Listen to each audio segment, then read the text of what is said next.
Hey guys, welcome back to the channel, your go-to destination for the hottest car leaks and news. Last week, folks at GM Authority website have finally caught the new upcoming 2027 Chevy Silverado with barely any camouflage.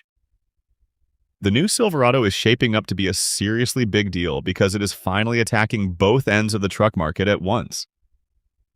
On the luxury side, the High Country is reportedly getting massaging front seats for the first time.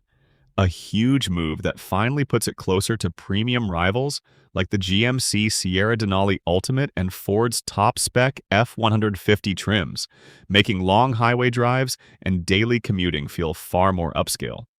But Chevy isn't stopping there because on the rugged side, the 2027 LT Trail Boss shows a tougher, more squared-off design, higher lifted factory stance, aggressive off-road tires, improved approach angles, and a cleaner front fascia with next-generation lighting, keeping that sweet spot between daily comfort and real off-road attitude without jumping to ZR2 money.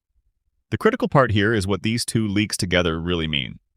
Chevrolet seems to be splitting the Silverado into two clear personalities, a true luxury flagship with premium comfort features and a sharper off-road workhorse with factory aggression.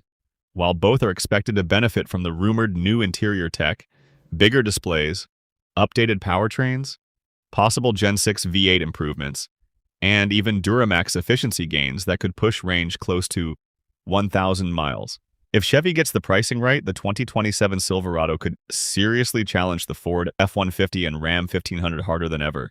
So tell me, which one are you taking, the luxury High Country with massage seats or the badass Trail Boss?